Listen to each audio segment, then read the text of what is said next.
that makes sense. Okay. We have the record in the matter for the people of the state of Michigan versus Juan DeMario Silver, file number 22-00437. Council appearance. Good afternoon, Your Honor. Andrea Lacey appearing on behalf of the people. Good afternoon, Your Honor. James Keithley, Assistant Public Defender, appearing on behalf of Mr. Silver, who is present in the courtroom to my right. Thank you. How are you, Mr. Silver? Good, and you? I'm doing pretty good. Today's the date set for your examination. Council, do we have any matters we need to address? Nothing for the people. Your Honor, I believe the people are only calling one witness for this exam, so I guess we don't need to. Sounds good. Well, then, unless there's anything else, you can call your witness. All right, thank you, Your Honor. For their first witness, we will call to the stand Officer Joseph Traverso.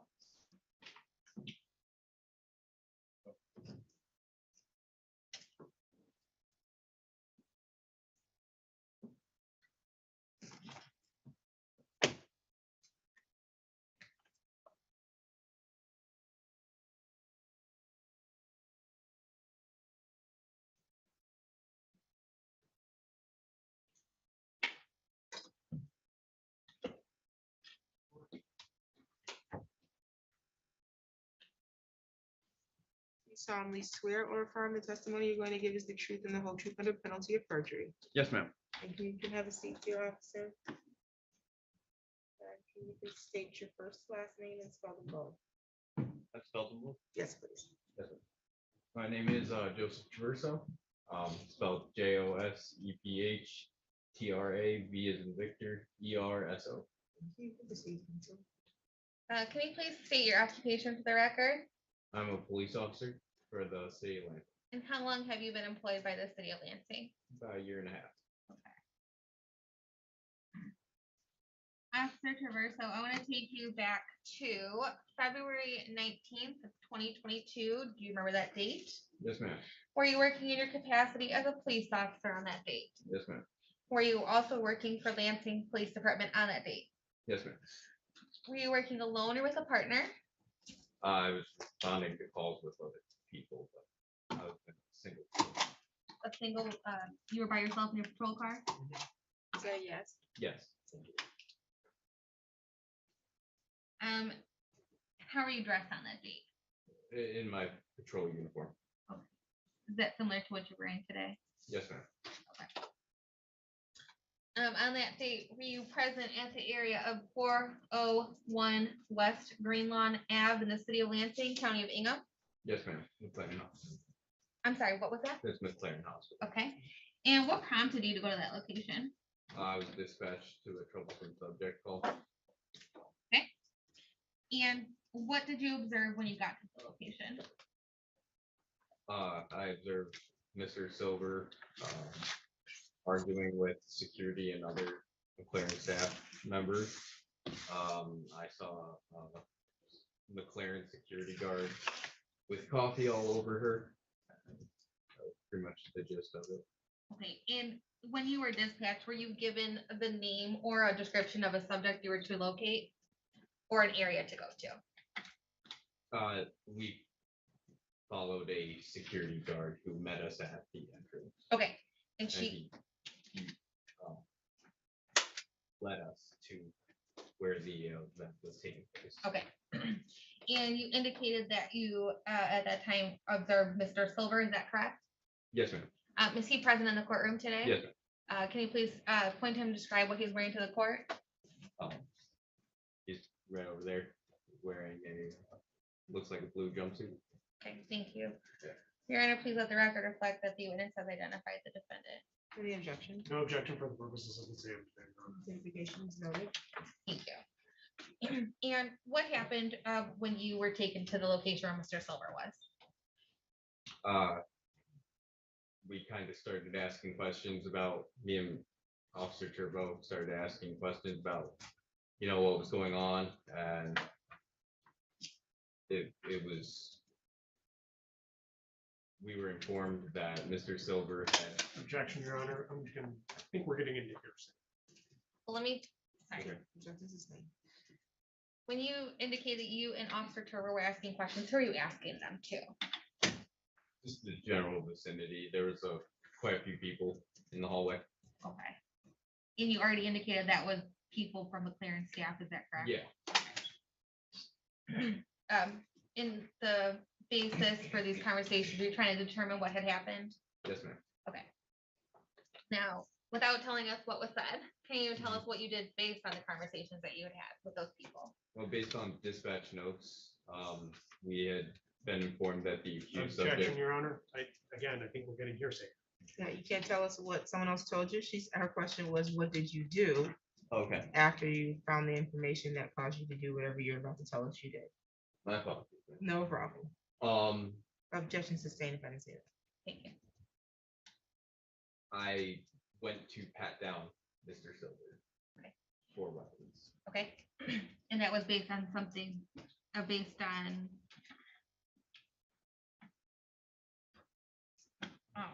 those conversations that you had had? Yes. Okay. And did you tell Mr. Silver who you were and what you were doing? I don't know. Okay. Okay. So at the time that you started patting him down, what happened next? Every time I pat somebody down, I try to put their hands into a position of disadvantage where their hands go behind their back. And the second I grabbed onto Mr. Silver's left arm, he started to tense up. Okay. But you also indicated at this time that you don't remember if you had told him what you were doing. Oh, I told him I was going to pat him down. Oh, okay. And he said, "Don't touch her." Something similar. Okay.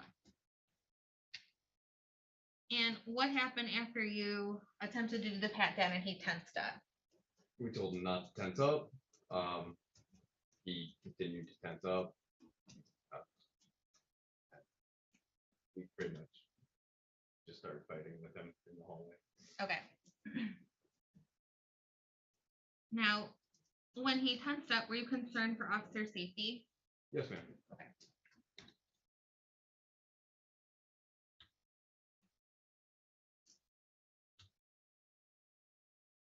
And when you say that you started fighting with him, can you describe the altercation that took place?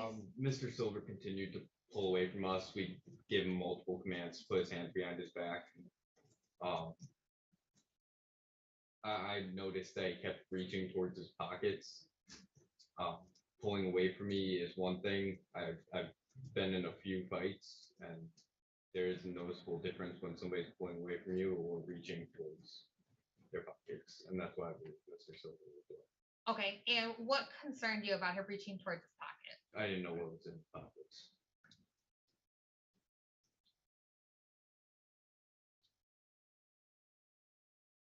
So at this point, you've already told him multiple times to comply, is that correct? Yes, ma'am. Okay. And he failed to follow those directives, correct? Yes, ma'am. Okay. And at any time, do you remember telling him that he was going to be placed under arrest? I don't recall. But you were at least trying to detain him to Yes. question him? Okay. And At this point, we had established that a crime had taken place. Objection, Your Honor. There isn't actually a question from the witness at this point. Agreed. That's the same. Apologies. so after you noticed him reaching towards his pockets, what did you do next? I attempted to do a leg sweep on him, Okay. just to bring him to the ground so we can actually put him in handcuffs. Okay. It was unsuccessful. After kind of just wrestling with him while we were all standing up still, we ended up getting to a position where I put my shoulder into his left shoulder, and we finally took. Okay. You were able to detain him at that time? Oh, Officer Turbo handcuffed him? Mhm. Okay. And at that point, was he placed under arrest? Yes, ma'am.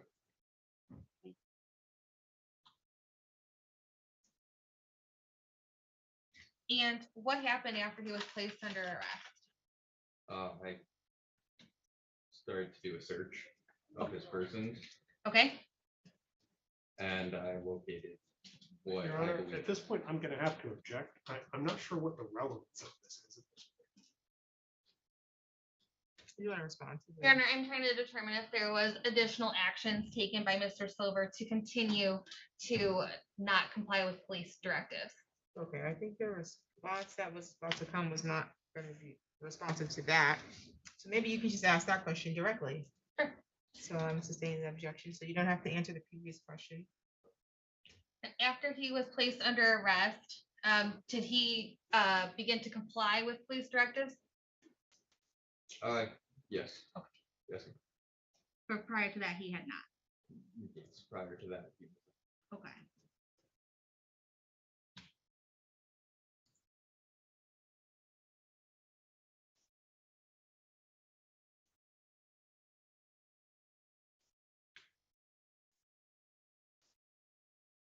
And you have also indicated that this defendant was only taken into custody after you and Officer Turbo had engaged in this physical altercation. I'm sorry, Your Honor. I think there isn't a proper foundation. Oh, I'm sorry. My apologies. I jumped the gun on that one. Withdrawn. Okay, Sorry. that's good. I have no clue what's going on. I forgot what I said. You had indicated that both you and Officer Turbo had to engage in this physical altercation with Mr. Silver to get him into handcuffs. Is that correct? Yes, ma'am. Okay. And the reason for you detaining him was to investigate his conduct, which is the reason you were there, correct? Yes, ma'am. Okay.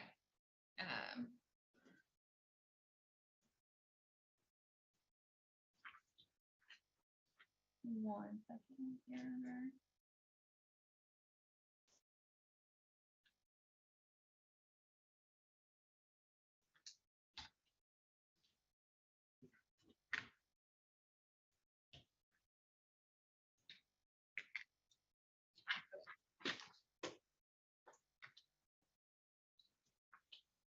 Now, Officer Traverso, when you approached Mr. Silver in the lobby, you said you were wearing your full police uniform. Is that correct? Yes. Okay. And did you ever announce that you were police? I don't recall exactly what I said. Was Officer Turbo present at the same time that you arrived? Yes, ma'am. Okay. Do you remember if Officer Turbo was talking to Mr. Silver before you arrived? Or if you No, arrived? we arrived at the same time. Okay.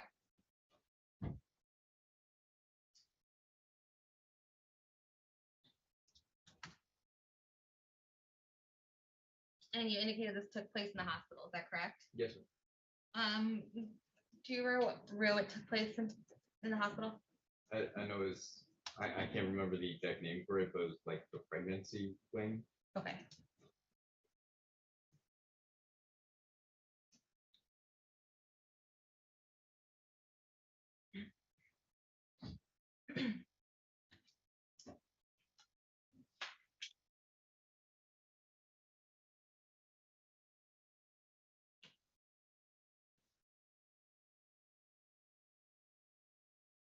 I have no further questions at this time.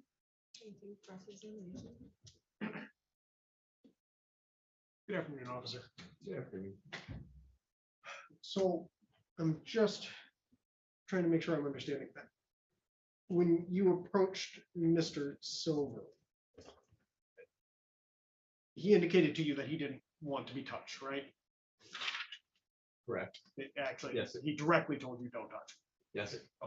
And you did in fact go ahead and touch him anyway, right? Yes, sir. Okay. Now, your intention was to go ahead and perform a Terry pat, right? Yes, sir. You're familiar with that Yes, term? sir. That's sort of a, Yeah. that would be a sort of Terry v. Ohio case. That's the name of what you were gonna do, right? Sure. Pat down to search for weapons. Yes. Okay. I have no further questions. Thank you. Any redirect based on that? No. Okay, I do remember you saying this incident occurred at 401 Green Lawn, Lansing. Is that in Ingham County? Yes, ma'am. Okay. That's all I have. Minutes off to be excused. Yes. Thank you. Thank you.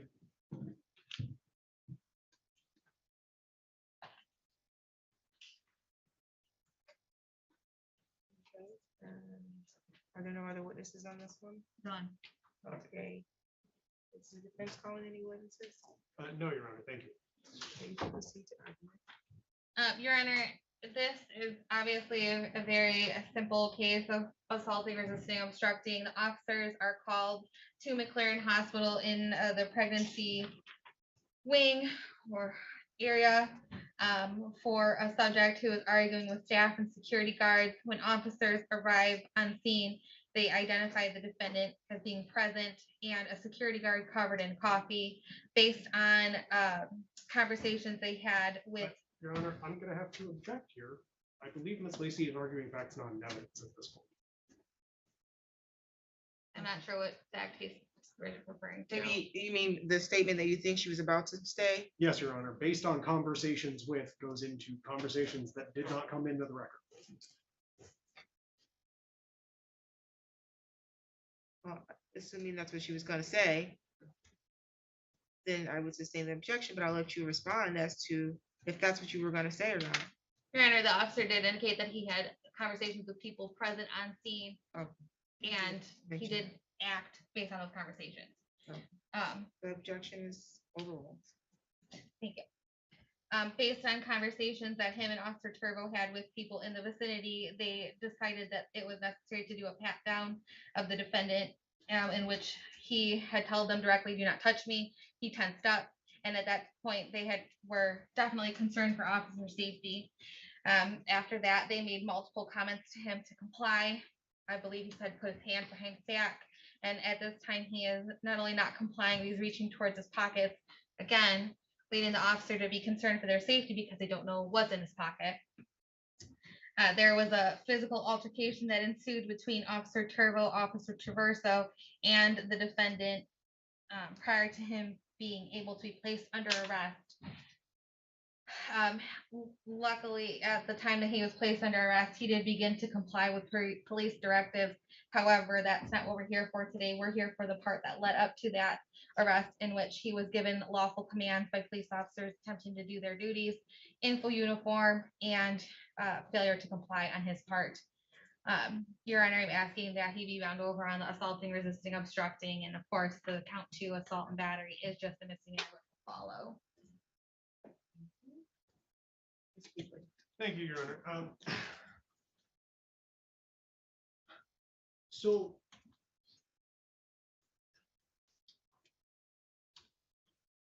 as Officer Traverso testified to, he was intending to perform a Terry Pat on Mr. Silver. The Terry Pat is a cursory search based on pat down, but it has to be based on articulable or reasonable articulable suspicion of criminal activity.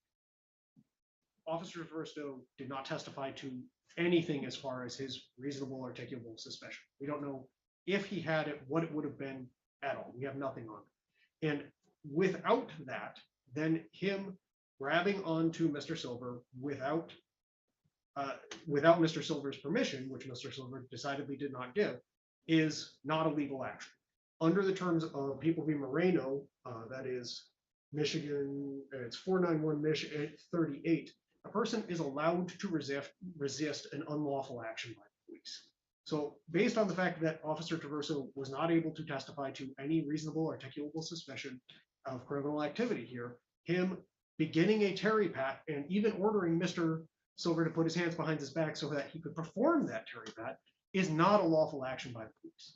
And we would therefore ask for this matter be dismissed. No, Your Honor. Okay, today's the date that's set for preliminary examination. At the time of the examination, the burden is on the prosecution to establish that there's sufficient probable cause that a crime was committed and probable cause that you, the defendant, committed the crime.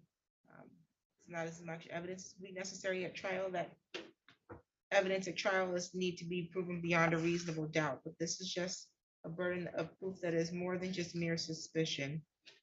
We have the testimony evidence today from Officer Joseph Traverso, who stated that on February 19, 2020, he was working alone in his patrol vehicle. He was dispatched to 401 West Green Lawn, City of Lansing, Ingham County.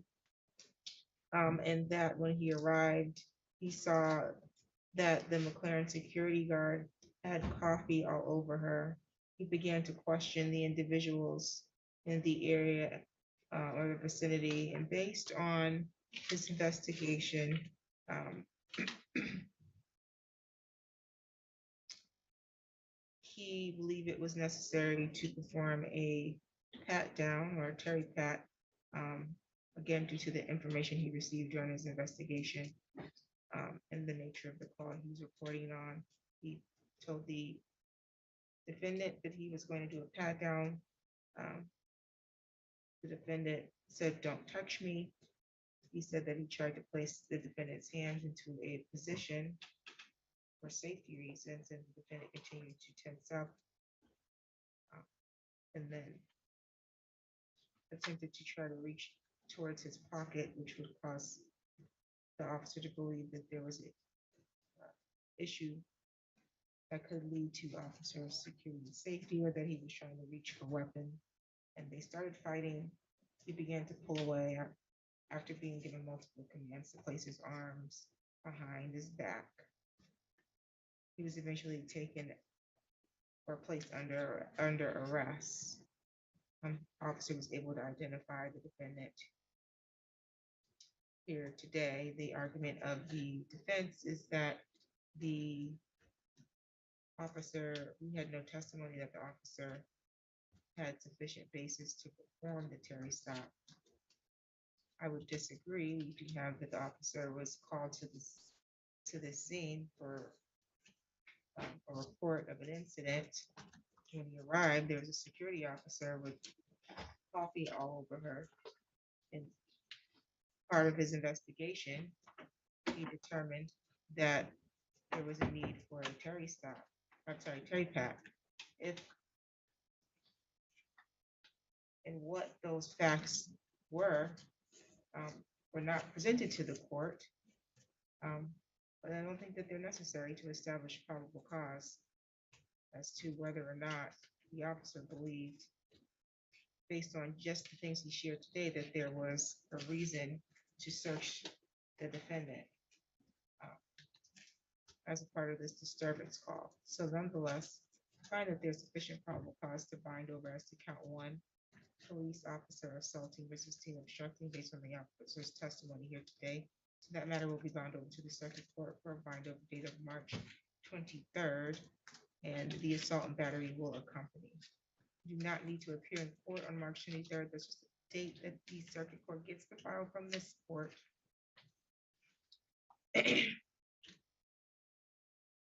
They'll set your pretrial date in circuit court.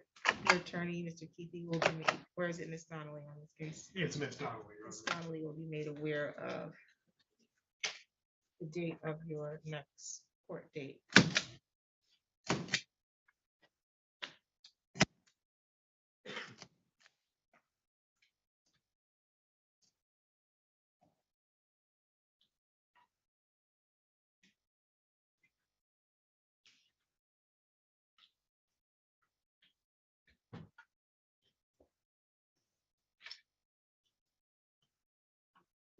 He must be being held on something else. He is, Your Honor, and I was going to ask the court to convert his bond over to a reasonable cash surety amount. Currently said at 2,500 personal or cognizance. Counsel? I believe, Your Honor, he's being held on more serious felony cases, multiple felonies. Okay, sounds good. So we will convert this to 2,500 cash surety. Any additional matters for the record? Nothing for the people. No, Your Honor, thank you. You're all set.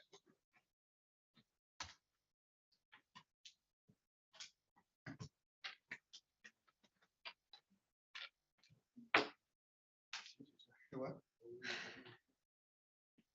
When did you? Oh, I'm not. Not you. I just need more time.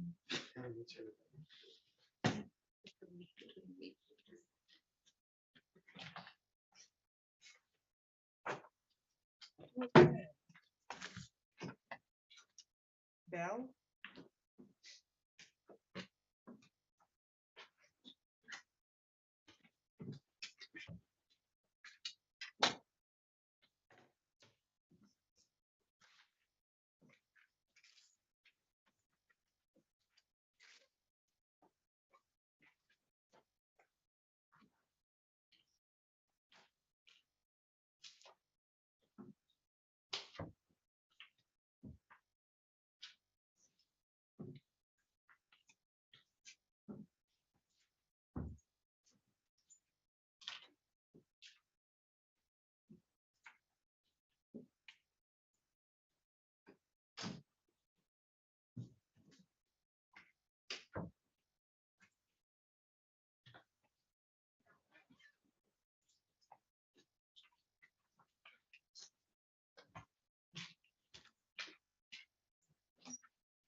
Okay, we're on the record in the matter of the people of the state of Michigan versus Jamari Bell, the file number 21-02208 FY, council appearance. Good afternoon, Your Honor. Andrea Lacey, attorney on behalf of the people. And Assistant Public Defender Scott Nickel appearing on behalf of Jamari Bell, who is present and standing to my right. Thank you. How are you today, Mr. Bell? Good. Okay, you can have a seat, sir. Today's the date set for your preliminary examination. Council, do we have any preliminary matters we should address before we begin? None from the people. Your Honor, I would just ask for a sequestration order, as it's my understanding the people intend to call 3 witnesses at this exam. Okay, there's 3 officer witnesses. Yes. Okay. Sequestration order is granted.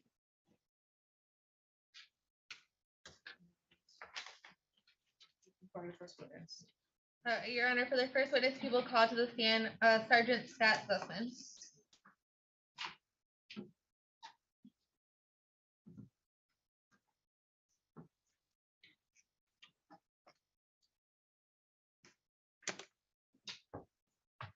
Do you solemnly swear or affirm the testimony you're going to give us the truth and the whole truth under the penalty of perjury? I do. Thank you. Okay, and can you state your first and last name and spell them? Scott Zisman, SCOTT, Zisman, ZIESMAN. Thank you. You can proceed, counsel. Sergeant Sussman, can you please state your occupation for the record? I'm a sergeant with the Michigan State Police, And how long have you been employed by MSP? 24 years. I want to take you back to May 1st of 2021. Do you remember that date? Yes, I do. Okay, were you working in your capacity as a police officer or sergeant on that date? Yes, I was. Okay. Were you also working for MSP on that date? Yes, I am. Okay. Were you working alone or with a partner? I was in a patrol car alone that day. Okay. And what, were you in a fully marked car on that date? Yes, I was. Okay. And how were you dressed? In full uniform.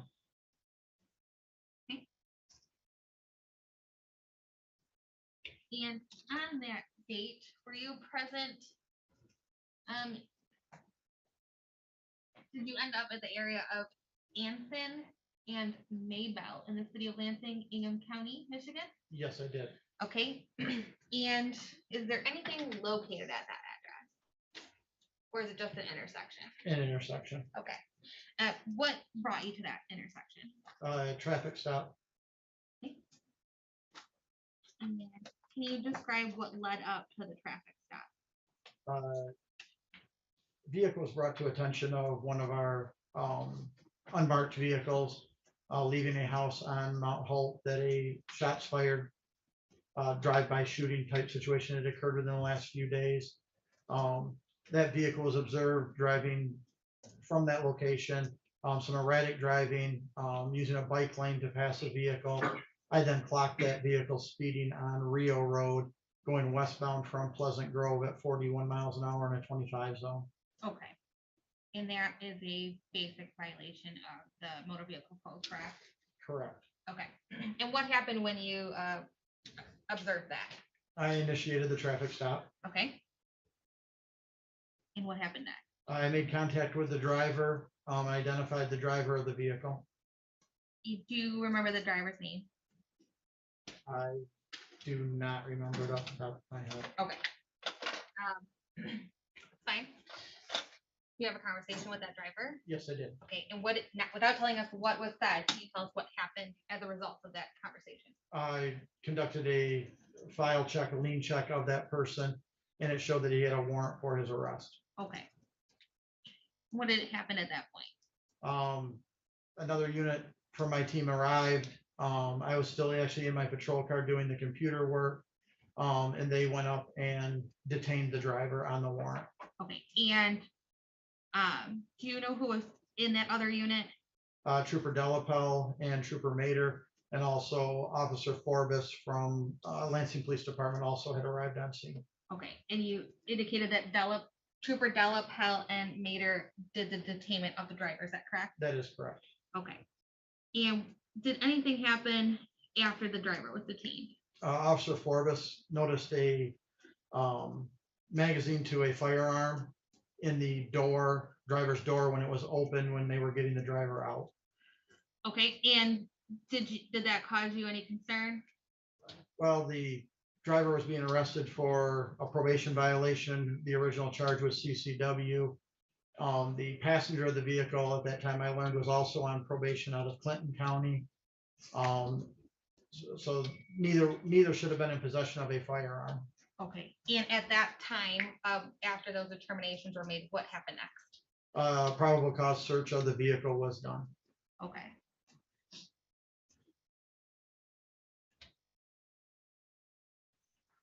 Did you conduct the probable cause search for the vehicle? I did part of it and Trooper Dollapel did the other part. Okay.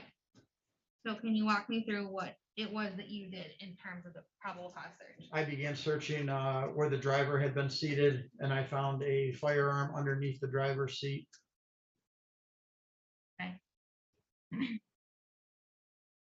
And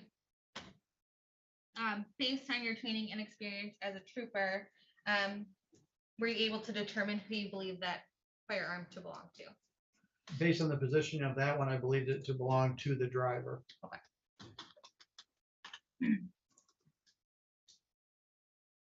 And then was there any other search that you did? That was all that I did. Trooper Dollapel did the rest of the searching. Okay. And when you were doing the search, did you come into contact with the defendant at all? Yes, once that first firearm was found, the other two remaining, the passenger from the front seat and the back seat passenger, were detained at that point. Okay. And can you tell me where the defendant was seated? He was seated in the back seat, passenger side of the vehicle. And do you recognize that person here today? Yes, I do. Okay. And that's based on your interactions with him on this date? I'm sorry. You recognize him based on your interactions with him on this specific Yes, date? that is when I recognized him from. Can you please point, is that person present in the courtroom, correct? Yes, they are. Can you please point to them and describe what they're wearing to the court? They're seated here to my left, wearing a black and white Nike jacket. Okay, thank you. Your Honor, please let the record reflect that the witness has identified the defendant as being the backseat passenger of the vehicle. Any objection? No objection for the purposes of preliminary examination. RD is noted. Thank you. And did you have any contact with that rear seat passenger? No, I did not. Okay.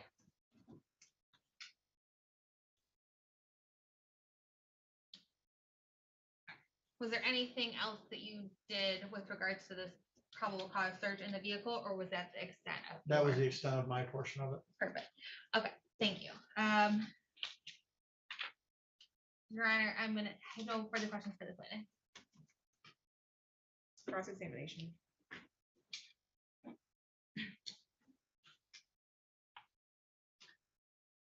All right, so am I correct in understanding that when you conducted the search of the car, that you only searched the driver's side of the vehicle?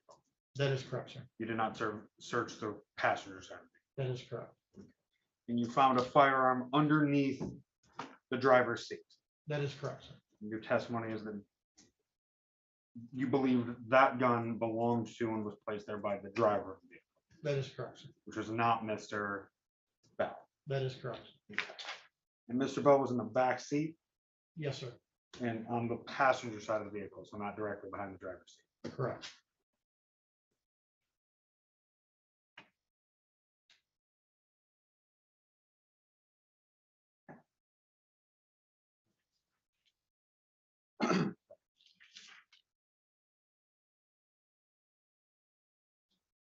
Did you have any conversations with Mr. Bell? I do not recall any conversations. Nothing was noted in my report or anything that of a conversation. I do not recall any. Okay, and so Mr. Bell did not make any statements in relation to any firearms that were found in the vehicle, correct? Not to me, no. I have no further question. Any redirect? No redirect. Thank you, Sergeant. You may be.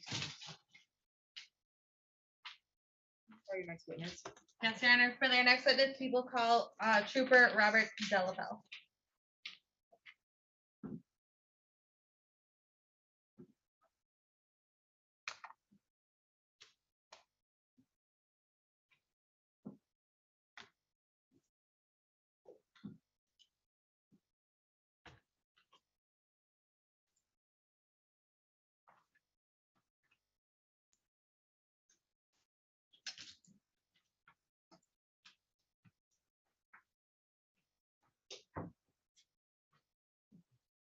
solemnly swear or affirm the testimony you're going to give is the truth and the whole truth under the penalty of perjury? Yes, ma'am. Thank you. You can have a seat.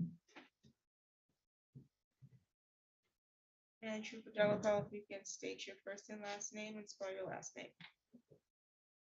Trooper Rob Delapel, ROBDELLAPELLE. You can proceed.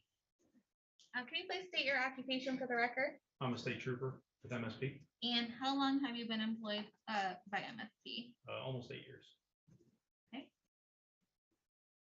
I'm gonna take you back to May 1st of 2021.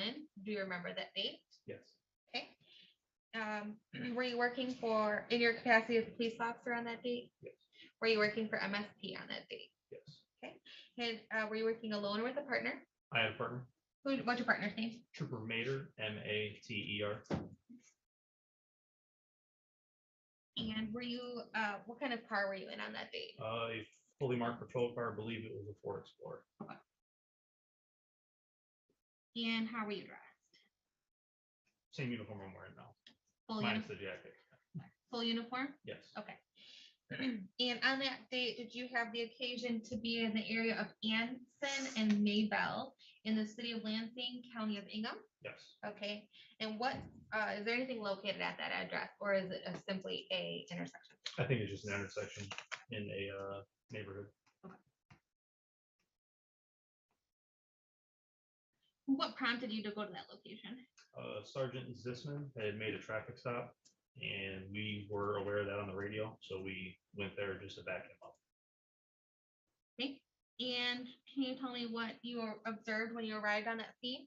From what I remember, I believe the occupants of the car were being removed from the car, Okay, and at that point, we were gonna help Sergeant Zisman with the search of the vehicle.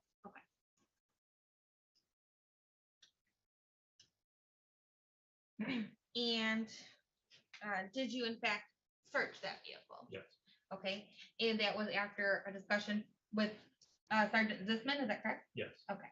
And can you tell me what part of the search you took? I started my search of the vehicle underneath the front passenger seat. I first looked in front of the front passenger seat and didn't see anything. And I went into the back seat behind the front passenger seat and moved the front seat forward and located a firearm. Okay.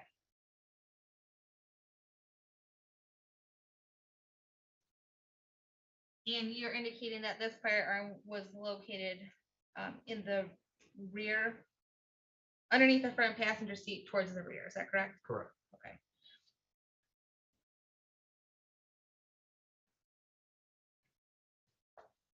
And can you describe the way in which the gun was found? Yeah, so when I first started my search, I looked below the seat in front of it, and the bottom of the seat and the floorboard were very close together. And there were some floating items stuff there, and that's what prompted me to move the seat forward to see what was behind that stuff, and that's when I saw the firearm. Okay. So there was clothing stuffed under the seat blocking your view. Correct. Okay. And then what did you see when you went to the back? Moved the seat forward and saw part of the pistol on the floorboard with the barrel facing the engine, which seemed to be consistent with it being placed there by a rear occupant. And when you say it was consistent with being placed there by a rear occupant, is that based on your training and experience as an officer? Correct. How someone generally would hold a pistol, look like whoever would put something there with the barrel facing the engine block and the handle being closest to the rear seat. It appeared that someone in the back seat put it there. Okay, and based on your observations of how close the seat and the floorboard were, did you attempt to see if you could get between that space? It was not possible. There was a very small amount of space between the bottom of the seat and the floorboard. Okay.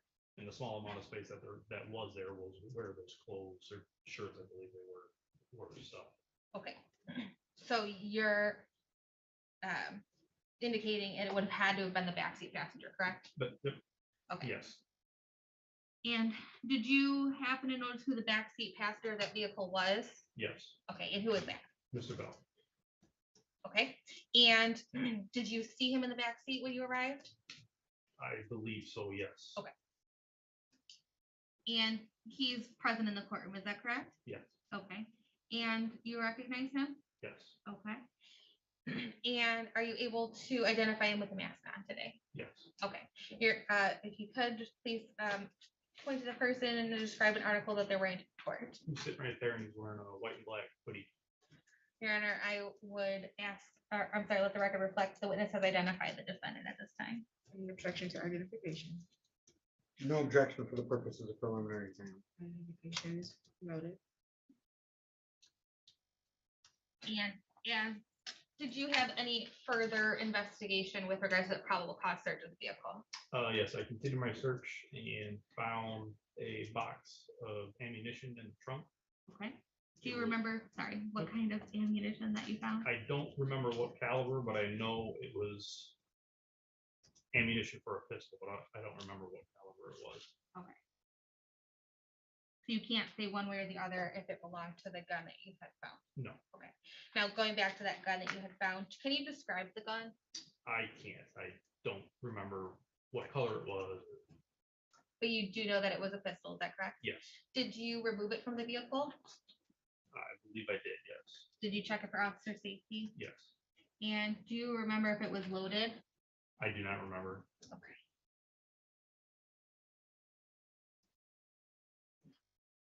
Okay. And it didn't, based on your training experience as an officer, it was a real gun, correct? Yes, Okay.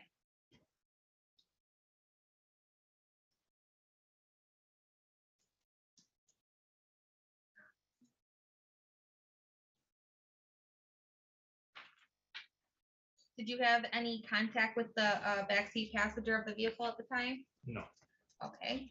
And did you have any further, did you do any further searching on the vehicle? outside of below the front passenger seat of the trunk, I don't think I did. No. Okay. Your Honor, I have no further questions for this witness. Cross exam.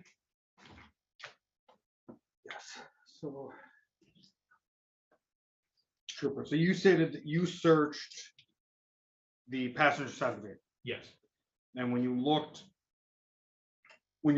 into the car from the back seat, you couldn't see the firearm? no, So from the back seat, there was clothing in front of it? so the front portion of the front passenger seat, when I went to look under the front passenger seat is where I saw the clothing stuff. Okay, Without moving the seat forward, I could not see the gun. I had to move the front passenger seat forward, and then I could see the handle portion of the firearm. and that's even when you were in the back seat of the vehicle? From just standing outside and looking down at the floorboard in the back seat, without that seat being moved, I could not see it. Okay. Do you know how long that firearm had been inside that vehicle? I have no idea. Okay. Do you know how long Mr. Bell had been inside that vehicle? No, Did you run either firearm through Lean to figure out who they were registered to? I did not, but they were right on scene, I believe. Do you know if either of them came back to being owned by Mr. Bell or registered to Mr. Bell? I do not know that.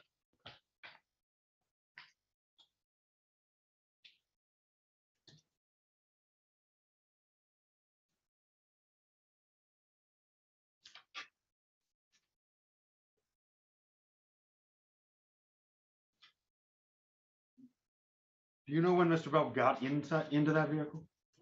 I know Officer Waldrop of VCI had observed the vehicle leave an address on Mount Hope, but I don't think anyone saw Mr. Bell get in or get out.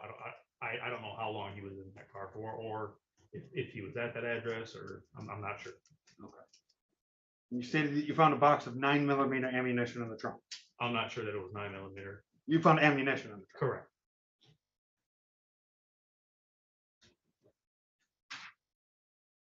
And were the firearms collected by MSP or were they turned over to LPD? Believe they were collected by us, MSP. Okay.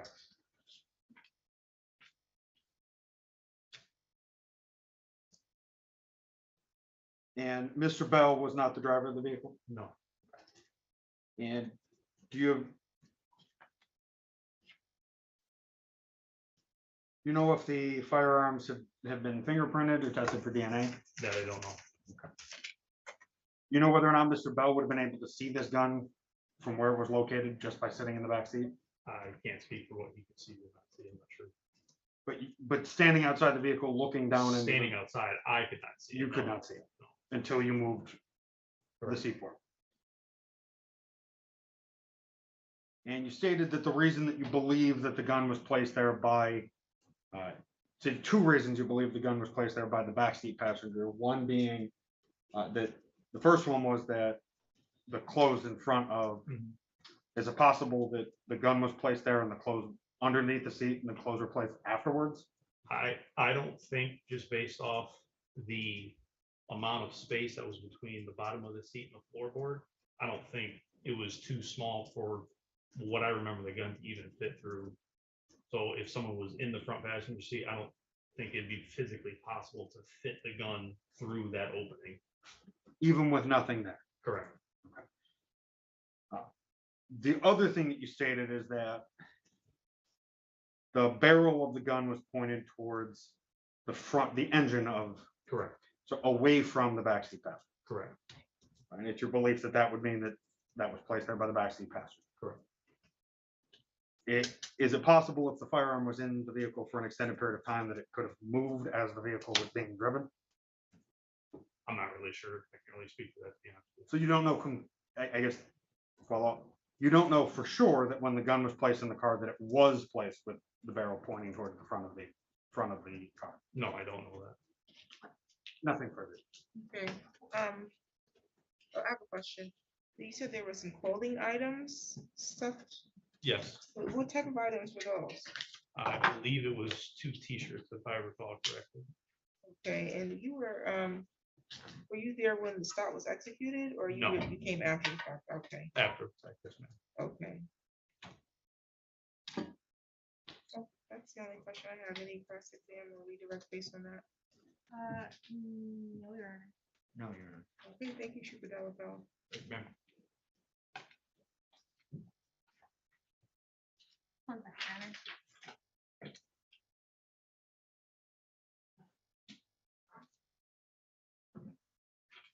All right, that's fine. Your Honor, for their last witness, people called to the stand, Officer for this.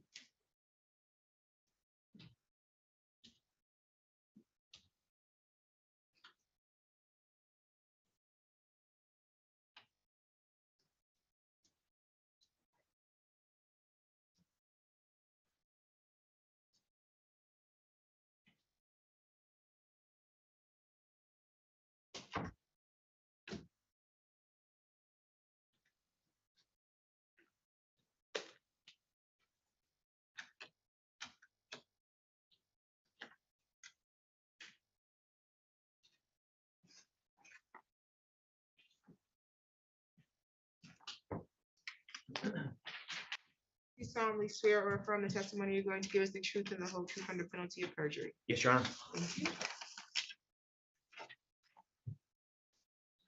Please state your first and last name and spell your last. My name is Robert Forbes. Last name spelled Forbis.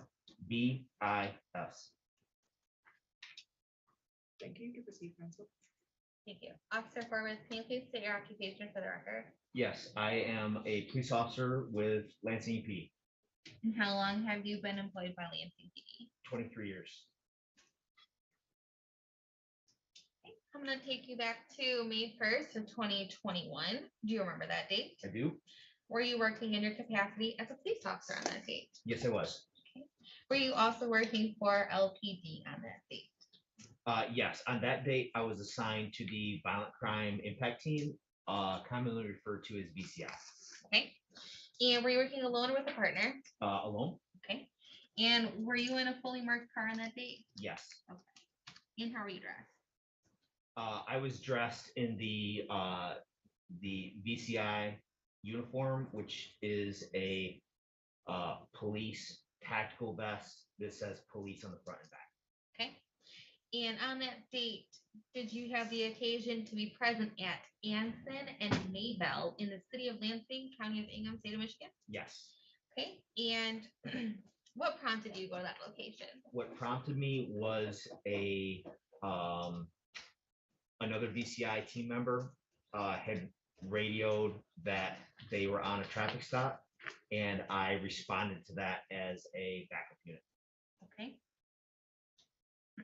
And when you responded to that location, what happened? What did you observe when you got there? When I arrived, I saw that the vehicle was already pulled over, and it was pulled over by VCI Secure City Partnership troopers, and I saw the occupants. I saw 3 occupants in the suspect vehicle. Okay. And is one of those occupants present in the courtroom today? Yes. Okay. And you recognize them from this incident, correct? Yes, I do. Okay. Can you please point to them and describe what they're wearing for the court? Yes, seated to my left, wearing a black and white Nike sweatshirt. And please let the record reflect that the witness has identified the defendant. Any objection? Identification is noted. Yeah, no objection, sorry. Thank you. Can you please tell the court where this defendant was sitting at the time? Yes, he was in the suspect vehicle in the back seat behind the passenger seat. So back right seat. Behind the passenger seat. Yes, the right in the side, back okay. seat. So I yes. was getting my left and right mixed up. I apologize. Okay. So we're all good now. What did you do after you saw the 3 people being detained? No, I didn't. Oh. When I arrived, everybody was in the vehicle, and I was informed by Sergeant Zisman from MSP that the driver had a pre-existing warrant. Okay. And so that is what prompted my contact with the driver, who was the driver was being talked to by Trooper Mater, Okay. and I was a backup unit for that. And we were informed by Sergeant Zisman that the driver had a warrant. Trooper Mater and I took that young man into custody on his pre-existing warrant. Okay. And at that time, did you observe anything in the vehicle? I didn't notice anything in the vehicle until the driver was arrested and removed. Okay. And what did you notice in the vehicle? I noticed a semi-automatic firearm magazine in the driver's door pocket. Not the actual firearm, but the magazine that holds the ammunition. Okay. What did you do when you saw that? When we finished securing the driver on his warrant, and I alerted the other VCI team members of the magazine that I had observed, specifically Sergeant Zisman. Okay. And I'm sorry, I'm just trying, I think I missed, where did you locate the magazine, or where was it located? It was in the driver's door, the panel, like the panel pocket. Does that make sense, Judge? Yep, that makes sense, thank you. okay. And noticing this magazine, did it give you cause for concern? Yes, it did. And why is that? Because I know from training experience that where there's firearm magazines, there's firearms that go with it. And based on your training and experience as a police officer, that magazine give you reason to believe that you had probable cause to search the vehicle? Yes. Okay. And this is why you alerted it to Sergeant Zisman? I'm sorry, I didn't hear you. That's why you alerted Sergeant Zisman? Well, I didn't know all the specifics because I was a backup unit. I simply conveyed what I observed to the team members to compile that data and go from there, essentially. Okay.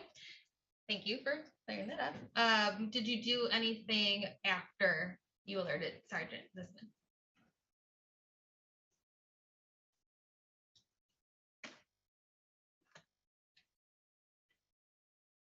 Yes, the remaining two passengers were detained. Okay.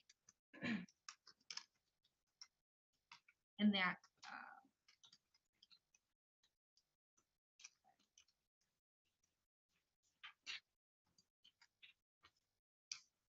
did you have any contact with either of them? Yes, I did. Okay. And can you describe the extent of that contact? Yes, the driver's name was Robert Watkins. Okay. And the front passenger's name is Kedrick Watkins. And Kedrick Watkins was placed in my patrol car as an officer safety measure to simply detain the occupants from this vehicle. Okay. And did you talk to either of the, are they brothers? Yes, both Watkins are brothers, to my understanding. Okay. And did you talk to either of them? Yes, I did. Okay. And can you,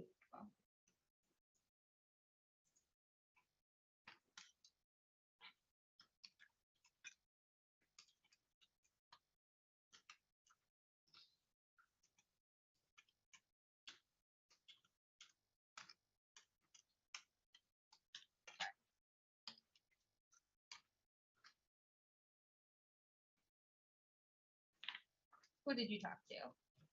I spoke with Kedrick Watkins, the front passenger of the vehicle. Okay. And did you take part in the search of the vehicle at all? I don't remember searching the vehicle, but I was certainly there and know what was recovered. Okay.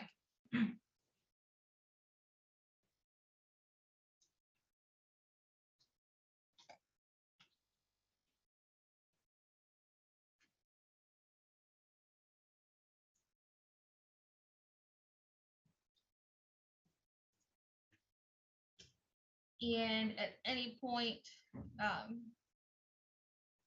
did Mr. Watkins advise you of any gun that was belonged to him?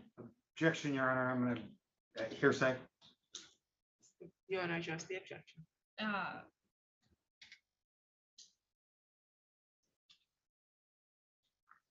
Your Honor, I'm asking if it was as it pertained to Mr. Watkins, who I believe was already identified as the front seat passenger.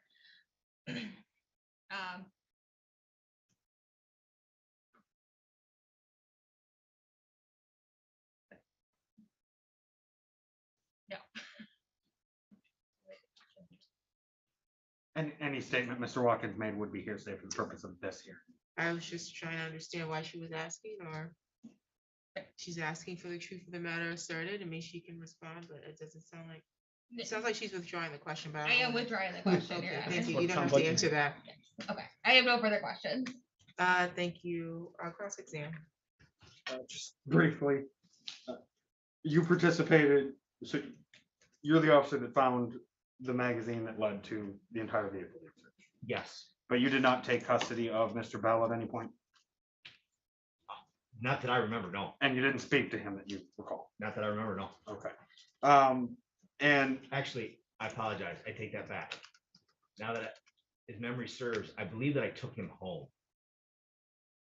okay, I believe I gave him a ride home, but leading up to this investigation, I don't remember speaking with him about the facts of this case. But okay, I did speak with him because I gave him a ride home. but not in context of this case or anything Exactly. found in the car. That's right. Okay. And then to your knowledge, did LPD or MSP end up with possession of the firearms once this investigation was conducted or concluded? I'm sorry, can you repeat the question? When the guns were covered and tagged into evidence, were they tagged into evidence through LPD or through MSP? My understanding is MSP. Okay, no further questions. Okay, yeah, some questions. Was there only one firearm located? No, ma'am, there were two. Okay, maybe that's what, okay, sounds good. And Do you have any information, or do you know about whether or not they came back registered as registered or stolen? Do you have any information about that? I don't know. Okay, so you don't know who they were registered to. You weren't there during the initial stop. You showed up as backup. That's right. Okay.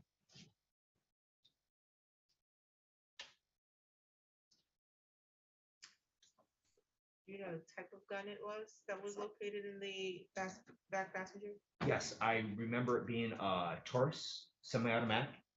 Okay, so would that be the type of gun that would use the ammunition that was located in the driver's door?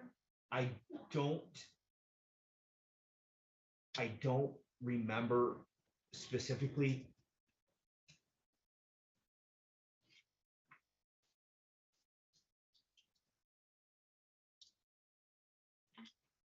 I don't remember. I do not think that the magazine matched the gun from the back.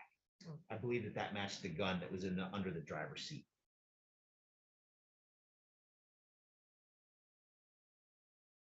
You said under the driver's seat. Okay, sounds good. Okay, any cross exam or redirect based on that? No, Your Honor. No, Your Honor. Thank you, Officer Flores. Thank you, You can Judge. be excused.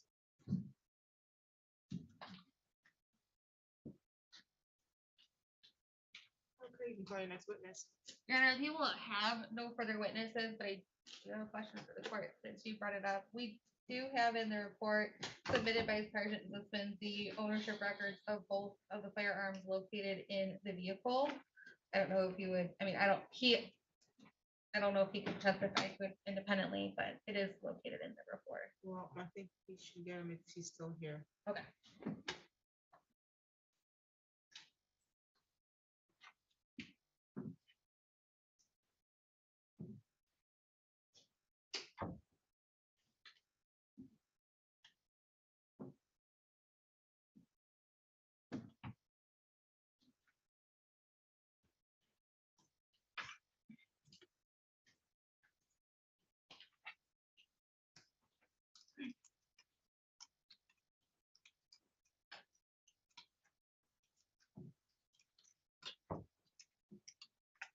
Okay, Sergeant Zisman, you're still under oath to tell the truth under the penalty of perjury, so you can be seated. Thank you, ma'am.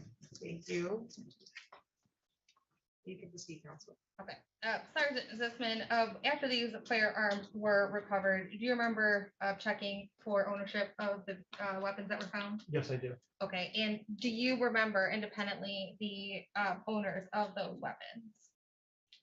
I know there was a 9mm and a 380. The 380 firearm was the one that was under the passenger seat. I know that came back to a person in Flint, I believe. Okay. I do not recall the exact name without referencing my report. Okay, and it is included in your report, is that correct? Yes, it is. And would referencing your report refresh your recollection? Yes, it was. Okay. Your Honor, can I furnish the report to the witness? Yes.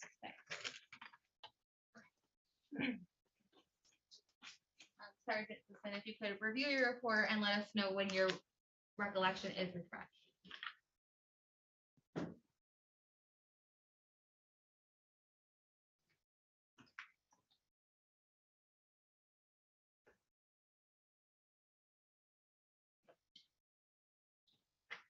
Because I found it in the report.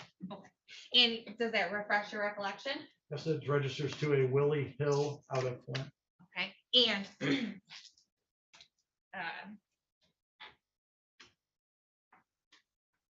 do you remember or were you able to determine if that gun had been reported stolen?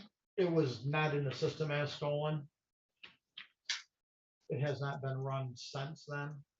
We would not run it again until after a case disposition is done. Okay.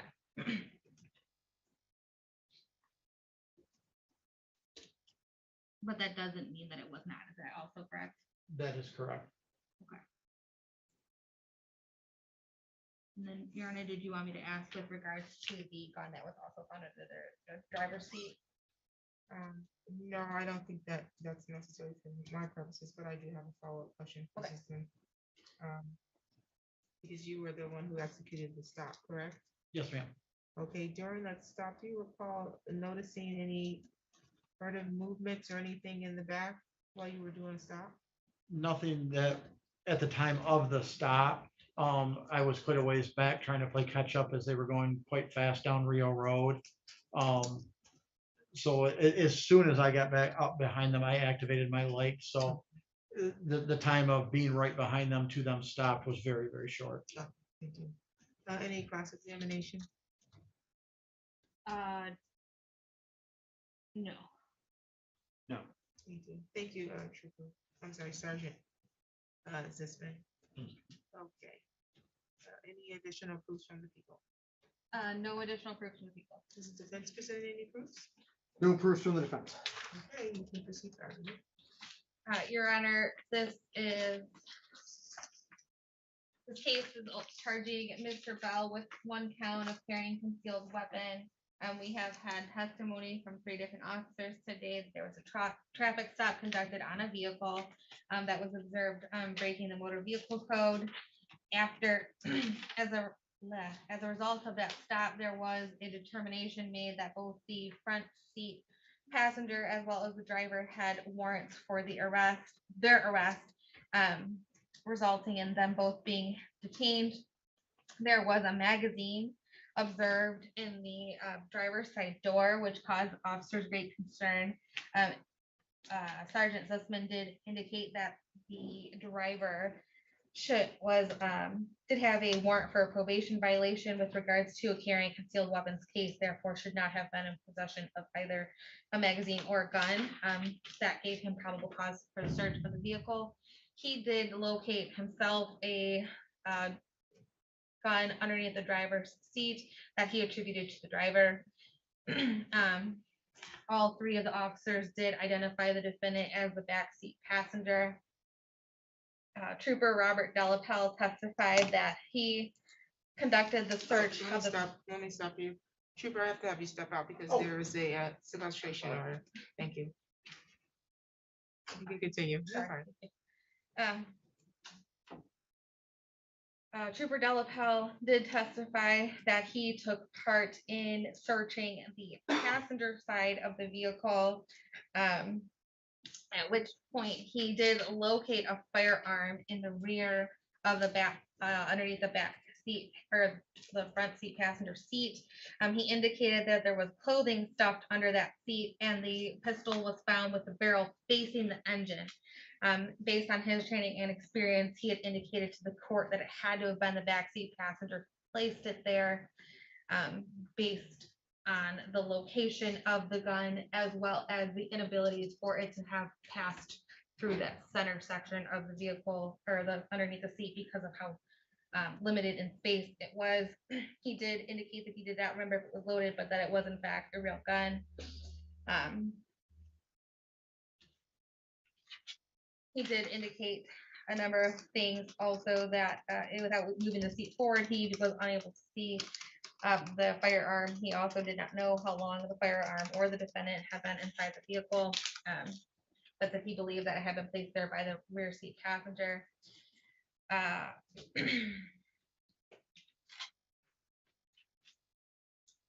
And then, of course, Your Honor, there was a records run for the guns that were found at the time and the .380 that was found on the passenger side that is attributable to the defendant based on his location in the vehicle was registered to someone in Flint or Willie Hill. At the time of this incident, the gun did not come back as stolen. However, that does not mean that it was not stolen. The defendant is not being charged with receiving and concealing a stolen weapon just for receipt or carrying a concealed weapon in the vehicle. And this, again, people are arguing that he would have been the only passenger in the vehicle at the time to have access to the firearm at the time of the traffic stop. We would ask that it be bound over as such. Yes, Your Honor. With respect to a CCW based on a pistol, firearm being located in the vehicle, the prosecutor is required to prove 3 elements. First, that a gun was found in a vehicle that the defendant was present in. I think it's clear. The evidence suggests that there were guns found in a vehicle and that Mr. Bell was found in that vehicle. But the other 2 elements that the people must be able to establish is that the defendant knew that the gun was present in the vehicle and that the defendant took part in carrying or placing the gun in the vehicle. With respect to this case and the gun that is at issue here, which is, I think, can be agreed is the one under the passenger seat. Trooper Delapel testified that he responded to the scene, that he assisted with the search of the vehicle, that when he looked into the back seat of the vehicle from outside, he could not see a firearm, that he did not in fact see it until he got leaned into the vehicle and moved the front passenger seat forward, thereby exposing the barrel or the grip of the gun.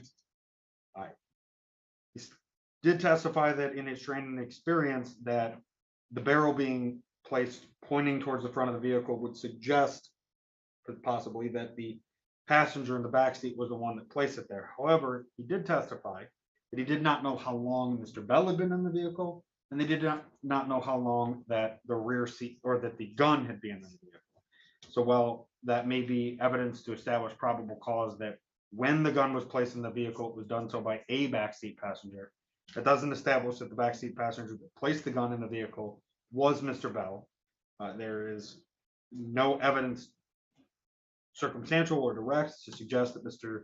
Bell had any knowledge that there were firearms in this vehicle, but just simply that he was in a vehicle, they found a gun close to him, I think is essentially what we have here. And so I would ask the court not to bind the matter over on a CCW, as it's clear there is no evidence connecting this firearm to Mr. Bell. Additionally, the firearm is not registered to Mr. Bell or anybody connected to Mr. Bell. It wasn't at the time of the stop listed as stolen. And so it seems to be a gun linked to a Willie Ray Hill, not Mr. Bell. So I would ask the court not to bind this over at this time. Thank you. Today's date set for preliminary examination. At the time of examination, Mr. Bell, the burden is simply that of probable cause. So it's probable cause that a crime was committed and probable cause sufficient to charge you, the defendant, with committing the crime. This is not trial. At the time of trial, the burden is then again on the prosecutor, but they have to then prove your guilt beyond a reasonable doubt. They're considered innocent until they have done that. Okay, sir? But today, the burden requires more than mere suspicion, but not as much, again, as evidence would be necessary at the time of trial. I'm not going to rehash all of the testimony because I think we've gone over that a couple times in the arguments. But what I want to explain for your benefit is that so the questions raised by your attorney are valid questions, but those are questions that are valid for a jury to determine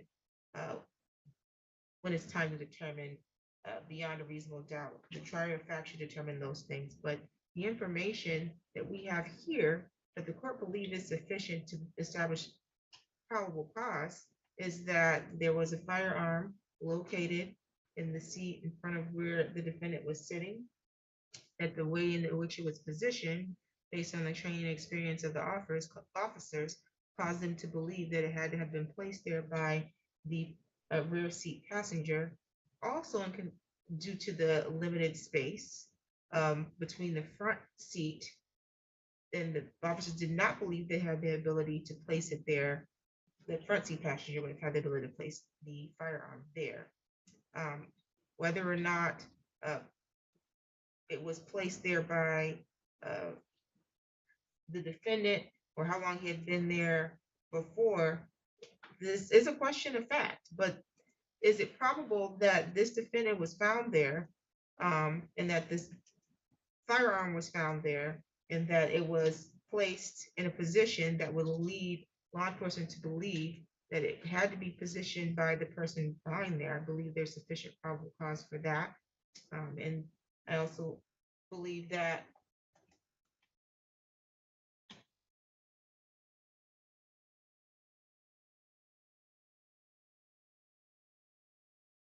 the issue involving having to push the seat up in order to actually see it could have been based on the fact that there was t-shirts or some clothing items there as testified to, and that's what obstructed the view, and that could have been the intention when placing the firearm there. Nonetheless, this matter will be bound over to the circuit court for further proceedings. Your bind over date's going to be March 23rd. You do not need to appear in court on March 23rd. That's just the date that circuit court gets the file from this court. They'll set the case for a pretrial. Mr. Nichol will be made aware of that date. You stay in communication with him, okay? Okay. Do you have any questions today? No. Well, it was originally set at 2010%. That will continue. Any additional matters for the record? Nothing further from the people. And nothing further from defense, Your Honor. Thank you. You're all set.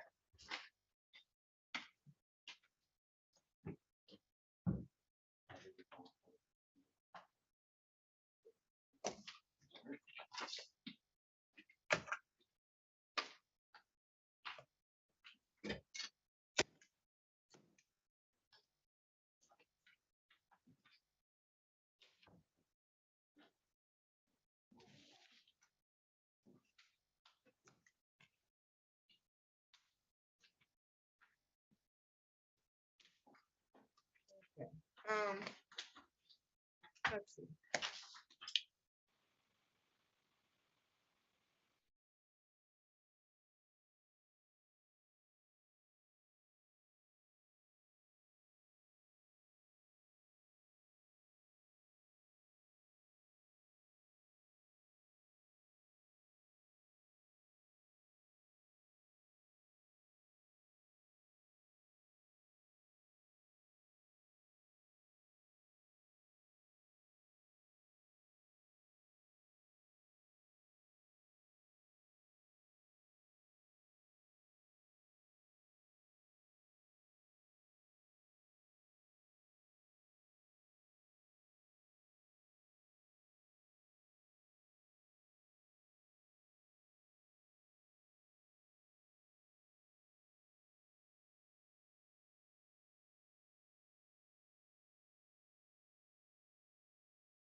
on the record in the matter of the people of the state of Michigan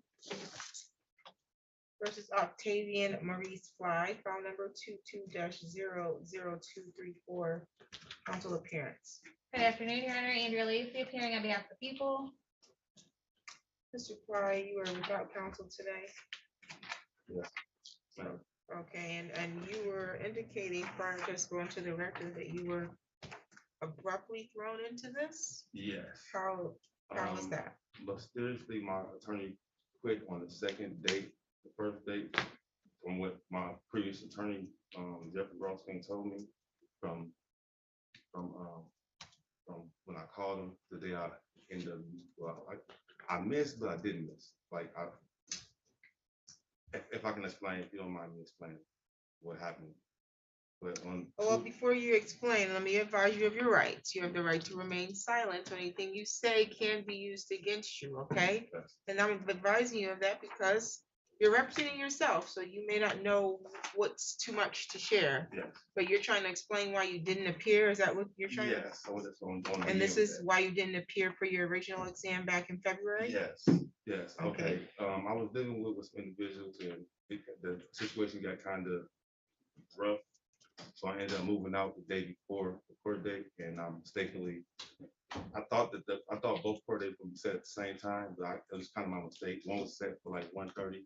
The first one was scheduled, 2 court was scheduled for like 1:30. The next one was scheduled for 9. I'm sorry, did you have something else pending? No.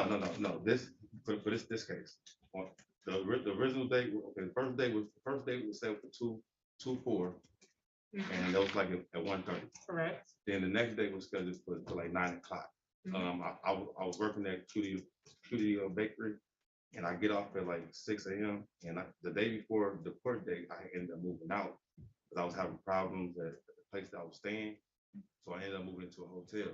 When I moved, I really didn't take much, and I thought that maybe they was gonna schedule everything for the same time. So I assumed it was for the same time. It wasn't. So that morning when I got off work at like 6:15, and I went home first because I mean it's cold outside. I didn't want to be sitting in the cold waiting, so I went home first, and I ended up oversleeping. You know, so I was meaning to get up like 9. I was gonna call and find out at like 9 what time the court was, but I ended up oversleeping. So I ended up going onto the Zoom at like, I want to say like 11. I stayed on the Zoom from like 11 to like 3. No one came into the hearing. So that's when I ended up calling my attorney. That's when I found out that he said that if I would have showed up, they probably would have dismissed it. But I mean, from my knowledge of the law, I wasn't improper. He was my attorney. I had already told him what I wanted. I wanted a dismissal. Yeah, no, You know what I'm saying? so what you fail to understand is, and I'm assuming this is what happened. Let me explain. So whether your attorney can't represent you not being here, you have to be here for your exam. I'm assuming what he is saying is the victim probably didn't appear, and then he could motion the court for a dismissal. He can't do that if there's a bench warrant pending for you. That was my mistake. Right. So yeah, he's here, but that doesn't mean that waives your appearance. Okay. And so he did make a motion to withdraw, and based it on the information that the relationship had deteriorated between you and him. But this is court-appointed counsel, correct? Yes, it was court-appointed. Okay. Well, you still have the right to court-appointed counsel. I believe I'm fully And he fit, was- knowledgeable of the law. Well, I don't know. You didn't even realize just now that you couldn't have your attorney get a dismissal if you weren't present. So I'm not sure that you're capable. Are you familiar with the court rules? Yes, yes, I am. Yes, I Okay. am. That's some of the information that's inside of the police report. It's like, okay, That's the whole thing. The police report is not evidence.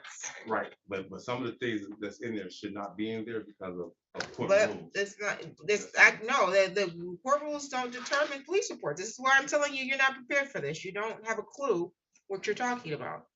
I don't even see a police report. It doesn't come in as evidence. And even the evidence, We don't know what the evidence is yet because unless you've received, I received it from. You received your discovery? I received it from my previous attorney. okay, where is your discovery? It was. I left. When I came in, I ended up turning myself in on this case because I worked. I didn't want to. I understand. interfere with that. Where's So your discovery today? I don't have it because. And you're trying to defend yourself today without access to discovery? I remember everything that's in there because even when he gave me the information, the witness number and stuff was locked out from the record. You know what I'm saying? I know I filed a motion to for discovery and get that put back in there. I know a bunch of other little things, which The witness meaning the victim? well, the victim. Yes. Their phone number was blocked out, is what you're saying? Yeah. And right now I'm my own attorney, so. And you think that the court will grant you permission to have that? Should, When I had you on GPS tether with victim notification? I bonded out through a bondsman. Okay, I bonded out through a bondsman. When I bonded out, mysteriously, I turned myself in, and then mysteriously the bondsman surrendered the bond.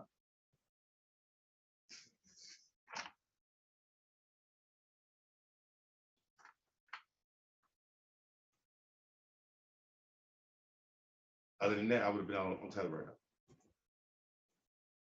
because the bond was reinstated, but the bond is surrendered. I do see that on the 16th, it said reinstate bond, but add GPS tether. Yes. So the reason why I'm not out, the reason why I'm not out right now is because the bond is surrendered the bond, and they have not given me my money back. They have not done. I'm just basically been stuck in jail. Yeah, it looks like they had already surrendered before that happened, so maybe the person who arranged you was not aware of that. Because it might have crossed the timelines too closely. Nonetheless, I have grave concerns. I recognize you have the right to represent yourself, but I have grave concerns about you doing that because you don't even have any discovery with you. You don't have the evidence that's going to be potentially used. I can motion today to receive that again also. Okay, we can get, so you're going to represent yourself. We can get you some discovery because you need to prepare your defense. It's already prepared.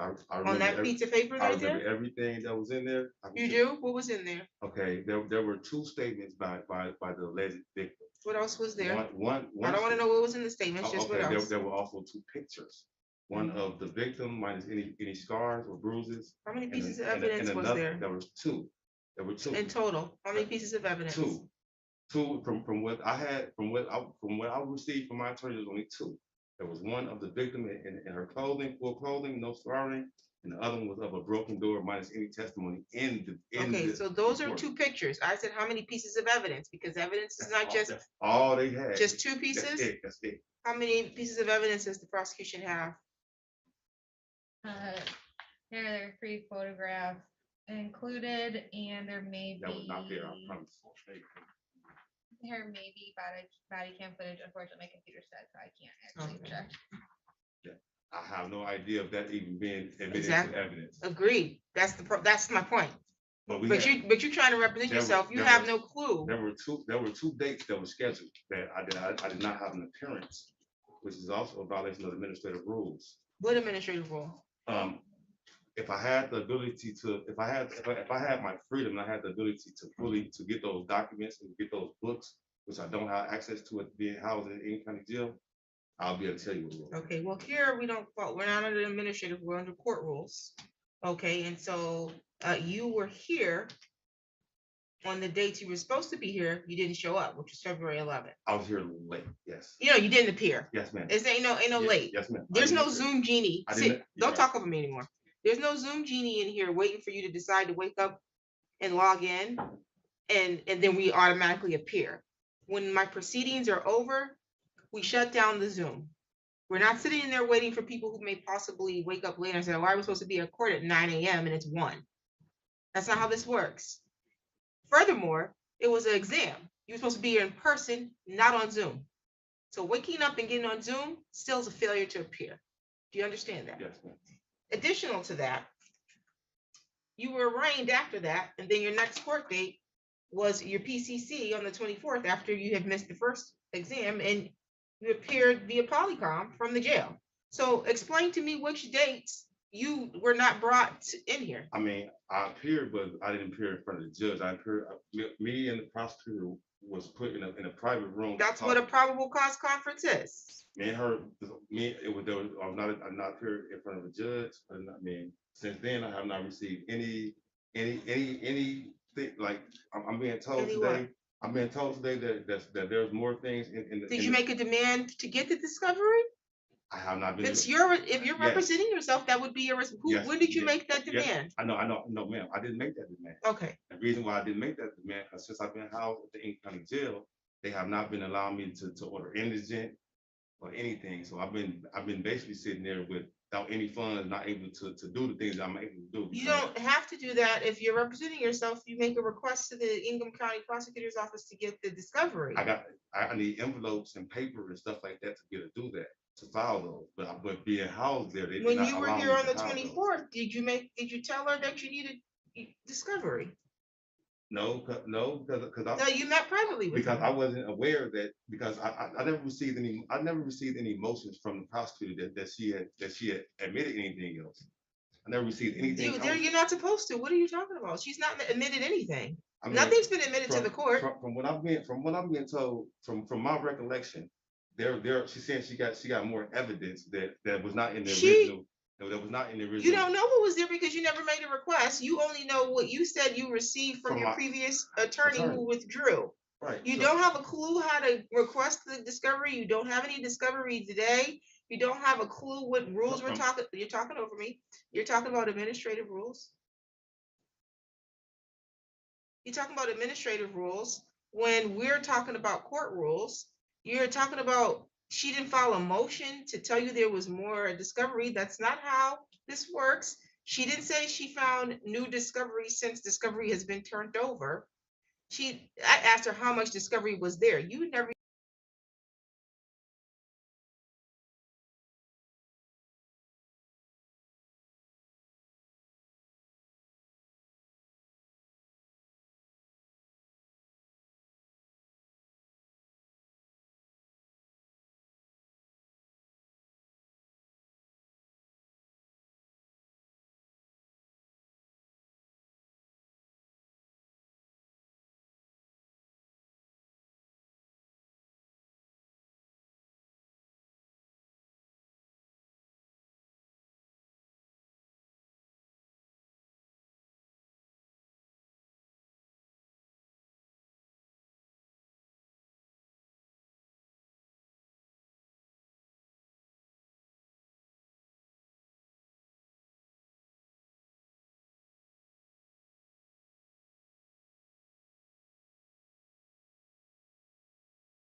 They have one, but They have a law library? Basically, this case law. You can't really form a defense in your own. Well, you can't form a defense if you don't have the discovery. I know. That's the Right, first but stage. I was under the impression that my attorney submitted me that discovery, but obviously he did not. I don't know what was sent to you. I couldn't speak to that. Right. But you said you only received two pieces of information. Two pieces. And it sounds like the prosecutor's office has more than two pieces of information, and that there may be some body camera that I don't even know if they have, but that doesn't mean that you wouldn't have access or the right to request that to formulate a defense. But these are things you're not even considering to protect yourself. Do you get that? I'm considering it. You're not doing anything about it. I can get my original stuff that I got from my. When you my gonna then get it? attorney. Because your exam was today. I mean, if I have the ability to get free, I'll be able to get it today. No, you're not. 'Cause it's Your kinda- freedom or your ability to get a lower bond is what you're asking Yes, for, because yes, your bond is pretty low. Yeah, yes. ma'am. Has nothing to do with your ability to get the discovery, though. You can get the discovery while you're in custody. But not You've not made diligent efforts to do that. because I had no idea about the extra stuff that got put into there because No one said that there was extra stuff. me and the prosecutor had a conversation over privately. Exactly, And that's I what that's your told- probable cause, I right? told her a bunch of the laws and that could have allowed her to add extra things to it. You know what I'm saying? That's You're why accusing her I'm- of that. You're making an accusation I that she. said, No, I said yeah, it could have. I You're said it making could an have. accusation that because you did not do your due diligence when you decided you was going to represent yourself to seek discovery directly And from remain them. silent. You're talking over me. Yes. Seek discovery directly from the prosecutor's office and subpoena or request any other body camera or any other information that she somehow discovered some new stuff and added it. You don't even have a clue how discovery at the prosecutor's office works. What I'm- It doesn't even come from her. It comes from another person in her office. What I'm saying, what I'm saying is, I made a mistake by talking too much and not remaining silent until we got into the courtroom, which You- allowed her to possibly.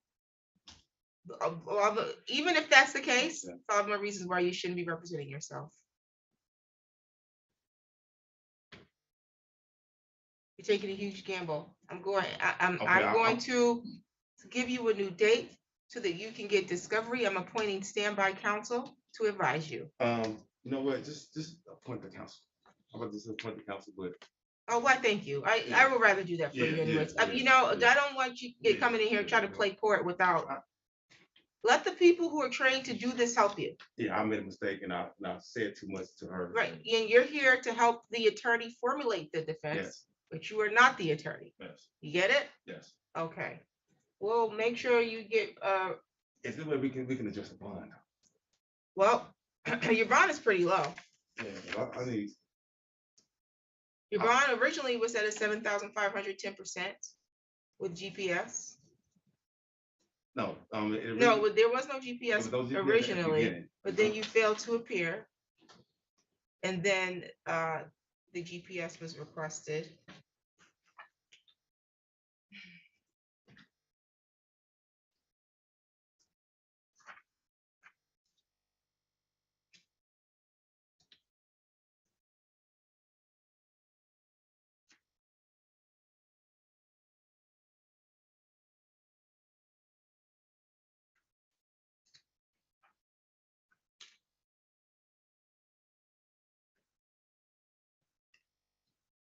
Oh, actually, it's far more than 5 years. This is a habitual offender third offense notice. Yes. Yeah, so double that. Don't play games. Let somebody who's trained at this assist you in your defense, okay, sir?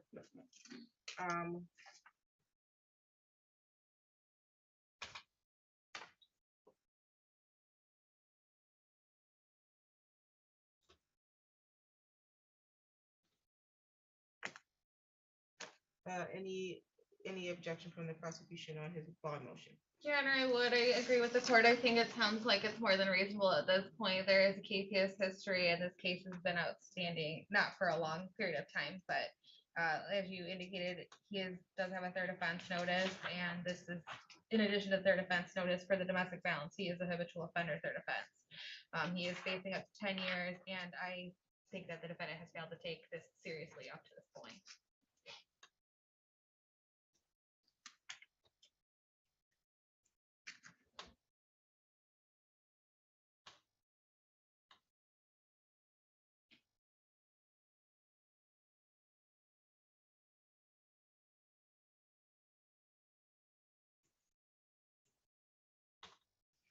Okay, well.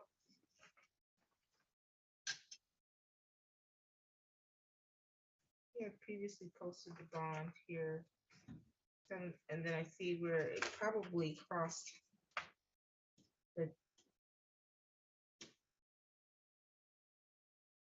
issuing or the attempted reissuing of the bond around literally within a day notices, which is probably how this happened. I'm going to grant your request to amend the bond to a personal recognizance, but you will keep the GPS tether. Okay?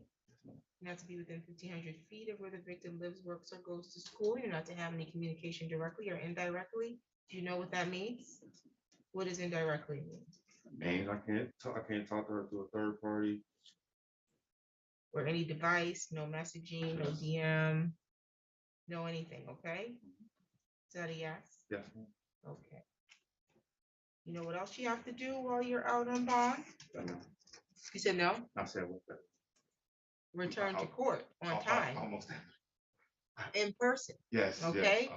You need to make sure you communicate with your attorney. What's your home address? Well, when I get out, I'm going back to the hotel. Because I received 2 checks. I'm about to see if I still in my job. Hopefully, I still in my job, but I received 2 checks when I was locked up, so I'm probably gonna be at the hotel for a week. Okay, phone number. 517-465-3586. Which hotel is this? It's right. Okay, it used to be the Is it Super Super 8. Inn? It used, yes, Super Inn now. Okay. Okay, so I'm amending your bond to personal recognizance. And if I should decide to go back to my sister's house, I'll make sure I let somebody know. You need to In notify the advance. court immediately, exactly. Yes. And I'll note here that we need to have a public defender contact you to do a new intake. I'm assuming, I don't know if Roxy was he conflict counsel? I'm assuming. I think he was, Your Honor. So they would have to find new conflict counsel. Okay, but let's tell you, do I gotta pay to get out right now? Because I You pay got- for it, but You got, tether's not for free. but I'm not paying like, I for can't, it. like, my debit card, before I got locked up, I ordered a debit card, but since I've been locked up, I have not been able to get to it. So I need to be able to get to it first. You got a sister. Tell her to help you out. She ain't answering the phone. Nobody want to answer. Like, that's been the issue, but I could have just bonded out. Could just paid the $750, bonded out. I'm not 100% sure how you want me to address this for you. I think it'll be straight up because I got Medicaid too, so Okay, so sounds good. it'll be free, I think. Okay, well, you can work that out with the jail, okay, sir? Get your paperwork. Thank you. You're welcome.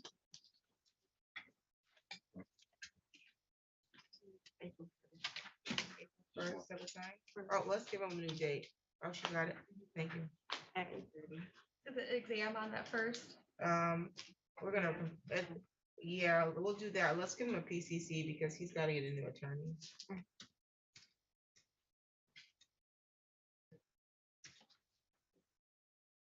March 24th. March 24th will be the PCC at what time? At 8:30. At 8:30. Is the exam is April April 1st 1st, yeah. at 8:30? Yes. Okay.